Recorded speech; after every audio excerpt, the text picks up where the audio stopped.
Welcome friends to the Beaver Dam. This is a follow-up from the previous video that I posted yesterday. So we're talking a bit more about the Lightspeed bundle fleets for you guys. And this video is going to be geared around what's the minimum to get these fleets up and running. Because they're, if you are anyone that is playing this game, your squad arena currency should not be going towards trying to 7-star every single one of these characters. Just 7-star the ones that you need right now, then spend all of your other currency on just prestige. That's what you're going to need constantly throughout this game, and now that you have your Lightspeed bundles, you're going to need prestige so much worse because you really need to level up your capital ships. So we want to talk about what prestige you can use to get into each of the fleets and get them going. Luckily, it doesn't actually cost as much as you might think, and I'll kind of show you why. We're also going to talk about at what point are the fleets going to be usable overall. So jumping into our fleets tab we used last time, we'll start with our first one here, Finalizer. Once again, if you are looking for a guide on how to use this, I promise I'll put a card today for the guide for how to use this fleet, and I'm looking at making more guides like that for these other fleets for you guys, just so that way you guys aren't lost and trying to fumble in the dark with these fleets, because you've been gifted some really great fleets, but without knowing how to use them, does it really help you? So, we talked about how this whole fleet is based around Silencer just dealing tons of damage. So for tanks in general, tanks, especially crewless tanks, they're not really useful until 4-star to 7-star. And especially for fleets like Finalizer, you want at least 5-star, because a lot of the times when it comes to Finalizer, the reason that you have a starting lineup in Finalizer is the reinforcement ability, because the Finalizer does activate all reinforcement abilities at the start of battle. And that's why you want the echelon at 5 stars. So to get the full use out of this fleet, you're going to need a 5-star echelon at least. Take it up to 7-star. Obviously, 6 stars where you can start having some good win rates against Executor, but that's where you kind of need to get this ASAP. Now, I do want to make a small side note. Most of these fleets are missing their tank. We mentioned this in yesterday's video. You have a Houndstooth in your account, and you probably don't have Executor, which means that Houndstooth can be the perfect plug-and-play tank to plug into any of these fleets. So let's say you have the Finalizer fleet rocking, and you're working on your echelon, you only have a 3-star echelon. You can swap out that echelon for Houndstooth. Will it counter Executor?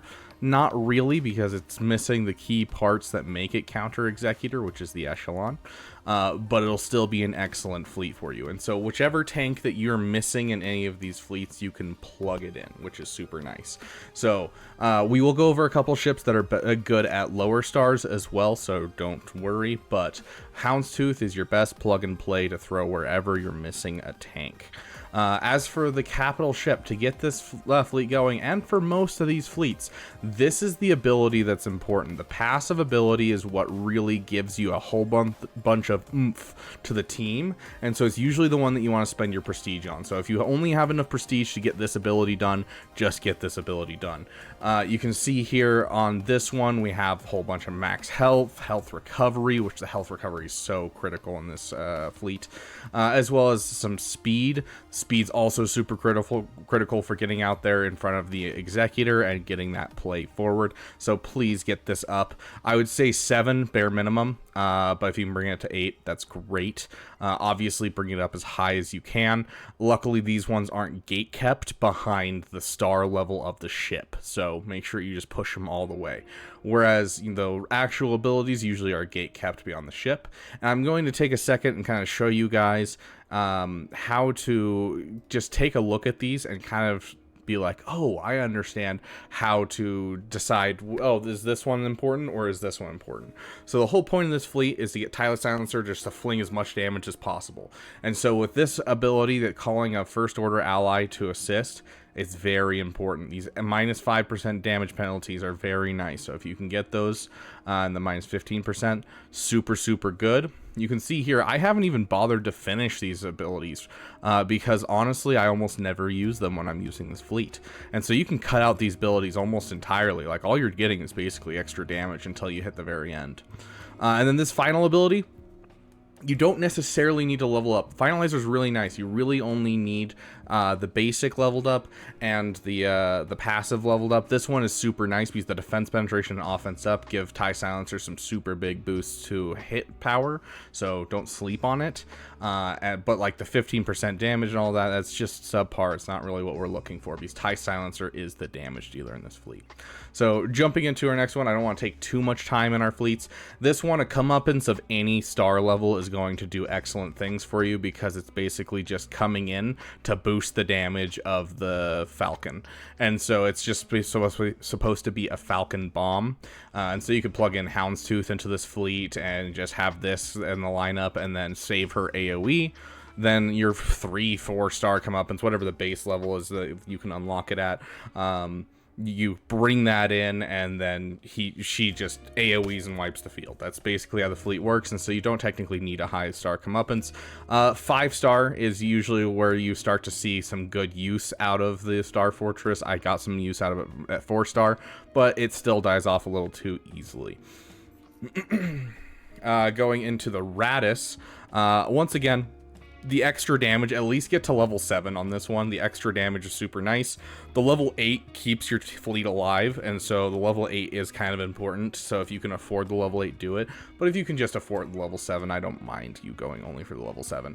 And if you look at most of these, most of them actually don't do too much. Like, I don't think you really need these abilities fully leveled up. It's mostly just trying to keep your guys alive for as long as you can. And luckily, even at level 1, you're still getting the deflector shield and getting that kind of stuff in here. And so you're really not missing out on a whole ton. Like, the dispel debuffs on all eyes would be nice, but that's locked behind a 7-star Raddus. And so honestly, just the unique is really important. And besides that, it's all just kind of fluff on the cake, because the amount of times that most of these capital ships hit their ultimate is actually quite low. You know, a lot of these ships struggle to hit their ultimate in time. I'm usually done with the battle by the time I hit ultimate. I usually have killed everything on the field. So, you know, Raddus, really just passive, is really the big one that I would spend prestige on. This is another one that I love for this. Like, you know, great passive, you know, getting a whole bunch of more critical damage, you know, 15% protection up is super nice. And so getting this up to at least 7 is super, super nice. You can go to 8 if you want. But then the nice thing about all of these abilities is the only one I have leveled up is this one, because this one recovers health and protection, which is super nice to keep someone alive. But then the rest of them, like, you know, increasing damage, it doesn't matter, because the point of this fleet is to call assists off of your small ships. And so even at level 1, this deal physical damage to target enemy and call random ally to assist. Even at level 1 for this one, deal special damage to all enemies and call 2 random allies to assist. So it does everything you need it to do at level 1, which is super, super nice. This one you can level up if you'd like. You can see here that I haven't. That's because I'm going to get Profundity soon. But I'll leave it up to you. I was still taking out fleets with this fleet, even without fully leveling this up. It just gives you more turn meter, so that way when you hit ult, you have a bigger bang when you hit ult. So the amount of times I've hit ult this ship is not very high, though. Going into the next one's kind of interesting, because this is one of those fleets that I like to have all the abilities maxed out, because you want it deals a lot of damage itself with its abilities and has a lot of just feel good, really good stuff for the fleet. So of course we go in here and there's tons of stuff that we want to have in this fleet in here, especially the more damage and the potency. The potency is super nice with Anakin Starfighter. It gives you the ability to buff immunity as well as healing immunity, which is vitally important. But going into the other abilities, basic, you can just leave it. It doesn't matter. Don't worry about it. This one, I do suggest pushing as far as you can. Unending Loyalty is so incredibly good. You're basically, whenever an ally is defeated, they're instead not defeated and put under stealth, which is super, super nice. And so increasing the duration is super, super nice. So getting this one up, I highly, highly suggest. As for this one, technically you don't need it. Like, technically it does everything you need it to do, but the turn meter gain is really nice. So level 6 is going to be a nice one, but it's not technically necessary. As for this last one, it just increases the damage to your ult, which is very, very nice because this ult deals a surprising amount of damage. Like, it really, really hits hard. And so upgrading this one is going to be nice, but like, I'm not going to penalize you for it, because if you have that increased potency from the passive as well as the upgraded Republic protection, I think these two are really the ones that are absolutely banger for the fleet. You know, we've kind of skipped over the Y-Wing, and we have the BTLB right here. It's the same kind of deal. 5-star is like the perfect spot for ships in general to make them truly viable. And that's why I'm suggesting that you guys farm these tanks as soon as you can, is because you're going to be behind no matter what. And so, you know, get 4-star to at least usable, 5-star is viable, 6-star is good, and 7-star is where it's a true tank. So keep that in mind as you're kind of going through this list. Now going into the Malevolence, this is the last one we're really going to handle, because these last two I highly suggest just leveling up the entirety of all of their abilities. They're both amazing fleets. They'll never drop out. You know, they're going to be always amazing, so just get all of their abilities up. I'll show you a priority of like where to go for, but since it's going to be down the road for you guys, I don't expect you to care that much. But Malevolence is pretty close. You can get to a 4-star Malevolence fairly quickly. So, you know, getting this Malevolence going, fairly easy. You know, obviously this is going to be nice. Critical avoidance is very nice, but this one actually definitely helps. Malevolence gains 30% turn meter whenever an allied Vulture Droid is defeated. Because you have a lot of Vulture Droid allies, very much helps. But honestly, if you don't have like the Vulture Droid summon, or like the regular crewless Vulture Droid, and like you're struggling for prestige, I honestly could say that, like, yeah, I would just kind of bring it up to level 7. Basic, obviously there's not really anything here that's super important. You already have the stun, and like the extra damage is nice. Right here, same kind of thing. I would love for you to get this one up. Like, I love the call target ally to assist. It really helps, especially once you start getting some buzz droids on the field, because you can get some serious damage out there using this assist. But once again, it's one of those ones that, like, I could take this at level 1 and be fine, especially because I hit this ability and I get another Vulture Droid. That's the beauty of Malevolence. No matter what's happening, you're going to get uses out of this ship. So going to the next one, same kind of thing. You could up the ones for the additional damage, but honestly at level 1 this is fine. This is a great fleet that doesn't take almost any prestige to do some banger stuff. Like, honestly, I could leave all of these abilities at level 1 and still do some stuff with my Geos. That being said, I do suggest at least 5-star Geo ships, and they're super easy to get to 7-star. They show up in the stores quite often. I wouldn't be surprised if most of you already have 7-star Geos. With this one, get it up as much as you want to. This is an excellent one overall. Just the turn meter removal is super, super nice. Just removing all of their turn meter when you hit ult and giving you more time to just wail on them while they're stunned is absolutely amazing. The nice thing about this fleet is you already have a tank. You already have Sun Fac on the team, and so you don't have to wait for Hyena Bomber to come in and like get up to, you know, 3, 4, 5, 6, 7 and kind of go up. Then also the nice thing is Hyena Bomber is an excellent reinforcement if you're struggling. Same with Vulture Droid. And so, like, even if you have them at low stars at the moment, you can still pop them into the reinforcement and do some good stuff with them, even if they're low. Especially with the Vulture Droid's ability, I believe it's his unique. Yeah, when this Vulture Droid is defeated, summon another Vulture Droid if the allied capital ship is Separatist. Basically, you just get another free unit on the field. And so even if it dies, you still get another unit. Going into these two fleets, obviously, you know, I'm not going to sit here and be like, oh, TIE Bomber needs to be 5, 6, 7, because you're going to get a 7-star from the Executor farm. For this one, obviously, you want this as high as you can bring it. And then from there, I highly suggest leveling up something special planned. Just the additional cooldown reductions is super, super nice, as well as the stun is super nice. On top of that, like, all of these abilities are just absolutely banger. You can see the amount of text that everything adds. It's not just add some damage here and that kind of thing. So these are things that I would like. Executor's not one of those ones where you want to sleep on any of the abilities. As for Thrawn's fleet, like, you know, there's a lot here that's really, really cool. I would love you to focus down this. The extra damage is super, super good, especially with the TIE Defender, the TDC, TIE Defender carry. But like you're getting turn meter reduction, you know, inflict speed down. Like all of these abilities are giving you some banger stuff. Especially this one, target ally is called to assist with plus 50% offense. I love the basic, especially when you have the TDC or even just Darth Vader on the team.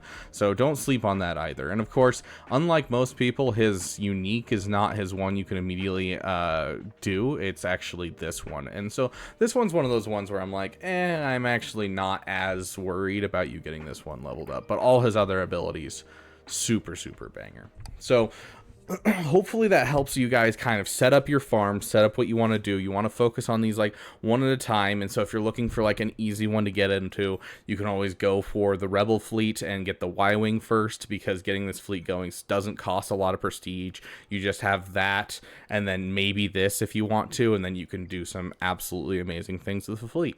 You know, Finalizer, same kind of thing. You only need this one and the basic, basically. And then you're kind of good to go. And so, you know, keeping an eye out for those ones that just say, oh, extra damage, a lot of the times those are not the ones that are the most necessary. Like some of them are, like we talked about how with the Negotiator, his ult does tons of damage, and so this makes sense. But like some of them, I just like, you know, it's usable where it is, and I wouldn't have you worry about it. So make sure you're focusing down those tanks, because you need them up to, you know, 4, 5, 6 star ASAP.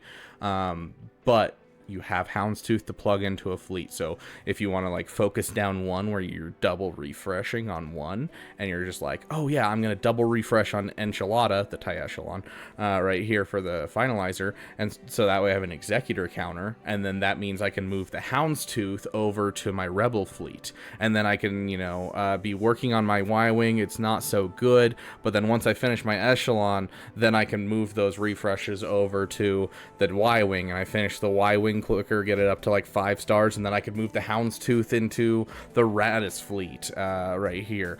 And you can just kind of keep shifting the Houndstooth around until you have these fleets built. So hopefully this helps you guys. If you have any questions, please let me know. I wish I had the stuff on hand of who asked about this in the comment section, but it was a great idea, and I had a couple more comments about it. Whoever you are an amazing person, my friend, and I'm glad you thought about the problem of prestige and people not having prestige. It's just late at night, and I really need to get this done because I've got work in like 7 hours. But thank you guys so much for watching. Please let me know if you have any questions. You can always hop in the Discord if you have questions. There's tons of people willing to answer, and just have a good time. We're trying to build the most beautiful damn community. Link is in the description. Thank you guys so much for watching, and I will see your beautiful faces in the next video.